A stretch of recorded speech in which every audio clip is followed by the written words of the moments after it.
चलिए बच्चों, शुरू करते हैं अपनी पाठ्य पुस्तक क्षितिज भाग 2 के काव्यखंड के पहले पाठ पद के शब्दार्थ और प्रश्नोत्तर। बड़भागी अर्थात भाग्यवान, अपरस अर्थात अलिप्त, नीरस या अछूता, तागा अर्थात धागा, पुरैनी पात अर्थात कमल का पत्ता, दागी अर्थात दाग या धब्बा, माह अर्थात में, प्रीति नदी अर्थात प्रेम की नदी, पाँव अर्थात पैर, बोरियो अर्थात डुबोया, परागी अर्थात मुग्ध होना, गुड़ चाटी ज्यों पागी।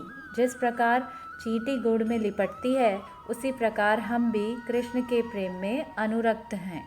अधर अर्थात आधार, आवन अर्थात आगमन, विथा अर्थात व्यथा या दुख, बिरहनी अर्थात वियोग में जीने वाली, बिरह दही अर्थात विरह की आग में जल रही हैं, हुति अर्थात थी, गुहारी अर्थात रक्षा के लिए पुकारना, जितहीं ते अर्थात जहाँ से, उत अर्थात उधर या वहाँ, धार अर्थात योग की प्रबल धारा, धीर अर्थात धैर्य, मर्यादा अर्थात मर्यादा या प्रतिष्ठा,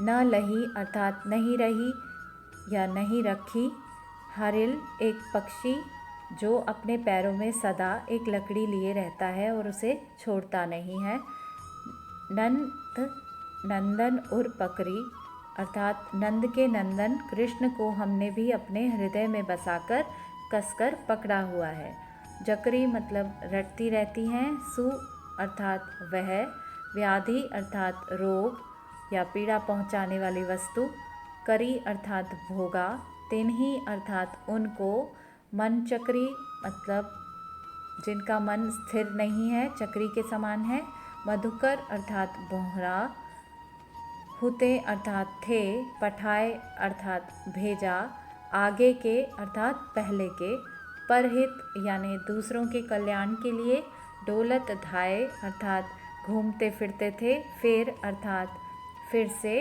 पहिए हैं अर्थात पा लेंगी, अनीति अर्थात अन्याय।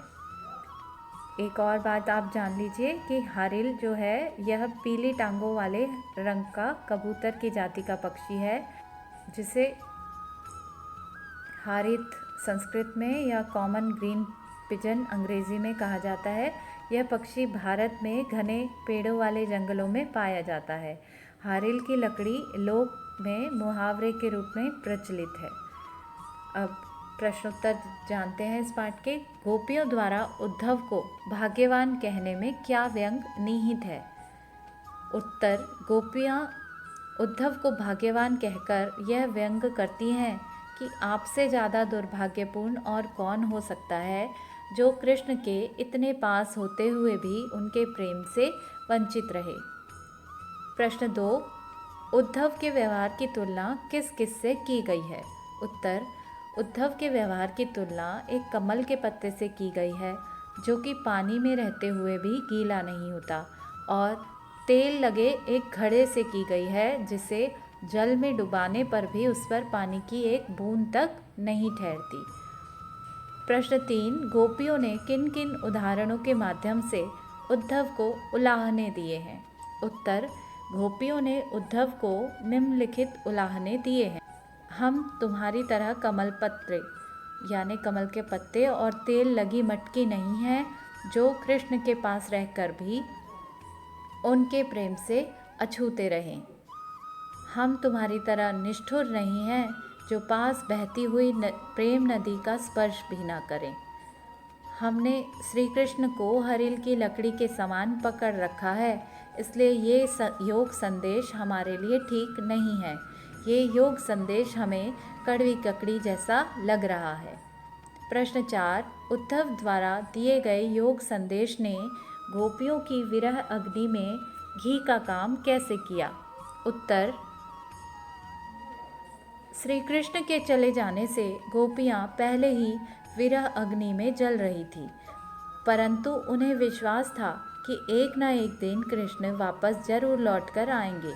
किंतु वे जब नहीं आए और उन्होंने उद्धव के द्वारा योग संदेश भिजवा दिया तो उनकी इस प्रतिक्रिया ने गोपियों की विरह अग्नि में घी का काम किया। प्रश्न 5, मर्यादा न लही, इसके माध्यम से कौन सी मर्यादा न रहने की बात की जा रही है?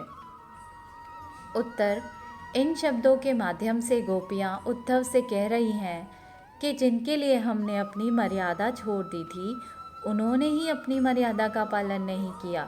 श्री कृष्ण ने हमें लौटने का वचन दिया था और अब अपना वचन पूरा कर हमारे पास लौटने के बजाय उन्होंने हमारे लिए योग संदेश भिजवा दिया। प्रश्न 6, कृष्ण के प्रति अपने अनन्य प्रेम को गोपियों ने किस प्रकार अभिव्यक्त किया है? उत्तर, कृष्ण के प्रति अपने अनन्य प्रेम को गोपियों ने इस प्रकार अभिव्यक्त किया है। पहला, हम कृष्ण के प्रेम बंधन में उसी तरह बंधी हुई हैं जैसे चींटियाँ गुड़ से चिपटी रहती हैं। दूसरा, कृष्ण हमारे लिए हरिल की लकड़ी जैसे हैं जिसे हम छोड़ नहीं सकते। तीसरा, हम अपने मन, कर्म और वचन से कृष्ण के प्रति समर्पित हैं। चौथा, हमें सोते जागते दिन रात और स्वप्न में भी कृष्ण ही याद आते हैं।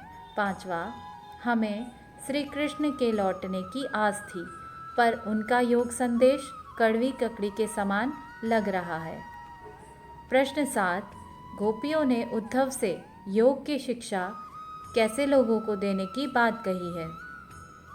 उत्तर, गोपियों ने उद्धव से योग की शिक्षा उन लोगों को देने की बात कही है जिनका मन चक्री के समान घूमता रहता है और जिनका प्रेम श्री कृष्ण के लिए अटूट एवं एकनिष्ठ नहीं है। प्रश्न 8, प्रस्तुत पदों के आधार पर गोपियों का योग साधना के प्रति दृष्टिकोण स्पष्ट करें। उत्तर, गोपियों का योग के प्रति दृष्टिकोण यह था कि प्रेम में डूबे और स्नेह के बंधन में बंधे हुए हृदय पर किसी संदेश या उपदेश का कोई प्रभाव नहीं पड़ता, फिर चाहे वह उपदेश हमारे किसी प्रिय के द्वारा ही भेजा गया हो। प्रश्न 9, गोपियों के अनुसार राजा का धर्म क्या होना चाहिए?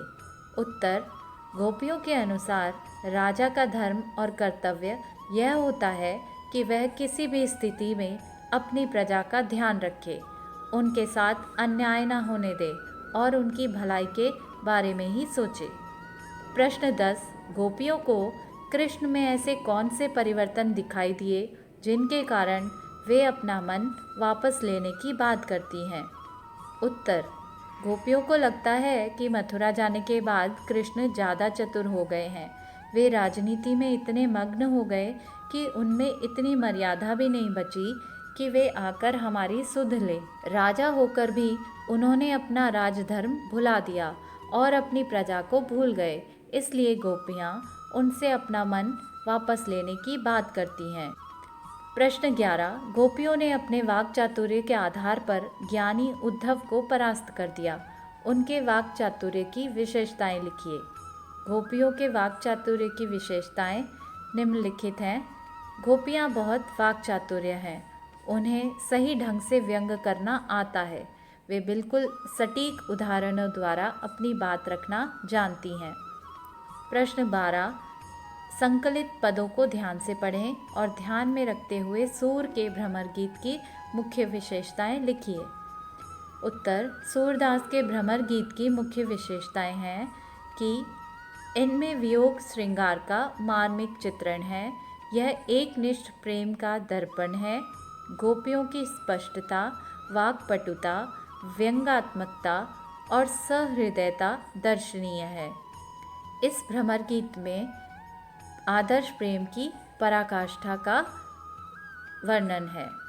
प्रश्न 13, गोपियों ने उद्धव के सामने तरह तरह के तर्क दिए हैं, आप अपनी कल्पना से और तर्क दीजिए। उत्तर, गोपियों ने उद्धव के सामने तरह तरह के तर्क दिए हैं। हम ये तर्क भी दे सकते हैं कि कृष्ण को अब हमारे प्रति प्रेम नहीं रहा, अब तो वे राजनीति के वश में आ गए हैं। कृष्ण की प्रवृत्ति भंवरे के समान है, जहाँ रस देखा वहीं चले गए। उनके मन में हमारी तरह एकनिष्ठ प्रेम नहीं है। शायद तुमने ही उन पर प्रेम के स्थान पर ज्ञान का प्रभाव डाल दिया है, तभी वे योग की बातें करने लगे हैं। प्रश्न 14। उद्धव ज्ञानी थे, नीति की बातें जानते थे। गोपियों के पास ऐसी कौन सी शक्ति थी जो उनके वाक चातुर्य में मुखरित हो उठी? उत्तर, उद्धव ज्ञानी और नीतिज्ञ थे। वे ज्ञान की बातें कर सकते थे। गोपियों में वाक चातुर्य था। उनके पास प्रेम और आत्मसम्मान की शक्ति भी थी, जिसके बल पर वे किसी को भी परास्त कर सकती थीं। यही शक्ति उनके वाक चातुर्य में मुखरित हो गई थी।